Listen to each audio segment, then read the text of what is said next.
বন্ধুরা কেমন আছেন সবাই?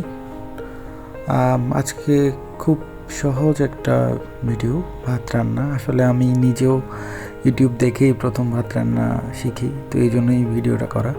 প্রথমে আমরা পরিমাণ মতো চাল নিয়ে সেটা ভালো করে পরিষ্কার করে আমরা আমার মতে হচ্ছে কি পাতিল ছোট হলে পুরো পাতিল জুড়েই পানি নিয়ে সেটাতে চালগুলো ঢেলে দেওয়া উচিত।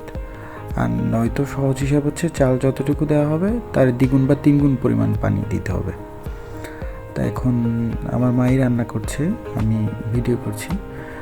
তো চালগুলোকে আমি চুলোয় দিয়ে দিলাম।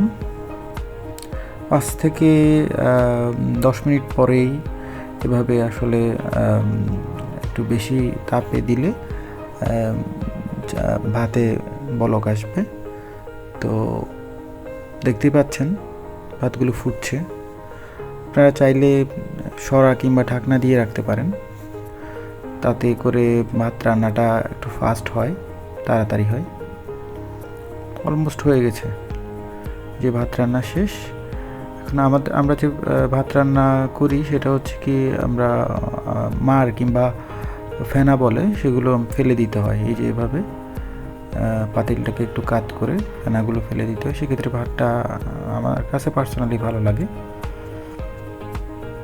পানিগুলো সরে যাবে 2-3 মিনিট রাখার পরেই।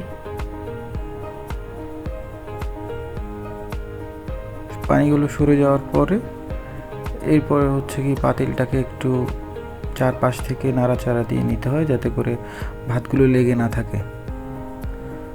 এবং হচ্ছে